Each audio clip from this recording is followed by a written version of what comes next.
ฉันก็รอว่าเธอเองจะเลือกรักใครอย่าบังคับให้ฉันเข้าใจและทนทุกอย่าง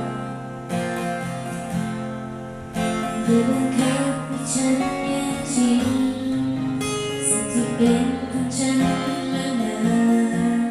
แต่วันนี้ฉันรู้ทุกอย่างไม่มี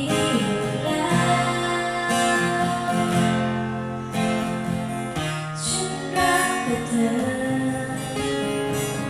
แล้วรักมานานเกินไปยิ่งรักเท่าไรอยากยอมแพ้ฉันขออย่างเดียวให้เขาจริงใจดูแลอย่างที่ฉันได้ทำเพื่อเธอเสมอฝากความยินดีของเธอบอกเขาให้เขาได้ฟังฉันขอเป็นฝ่ายมีทางได้ไหมฝากความยินดีเธอสองคนมีฉันสักคนทำใจได้ฉันยินดีจากไปฉันเต็มใจเพื่อเธอ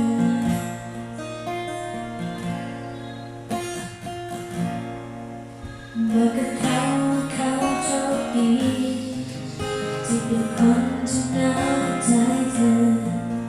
บอกกับเขาว่าเขารักเธอมากมายเท่าไหร่บอกกับความจริงใจจากฉันว่าเธอเองมีค่าเพียงใดให้เขารู้สึก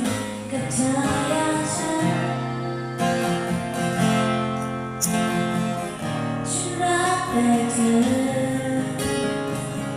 และรักมันนานเกินไปยิ่งรักเท่าไรยิ่งอยากยอมแพ้ฉันขออย่างเดียวให้เขาจริงใจดูแลอย่างที่ฉันได้ทำเพื่อเธอเสมอฝากความยินดี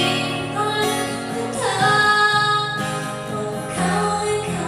ได้ฟังฉันขอเป็นฝ่ายมีทางได้ไหมฝากความยินดีเธอสองคนให้เธอทุกคนทำใจได้ฉันยินดีจากไปฉันเต็มใจเพื่อเธอฉันยินดีจากไป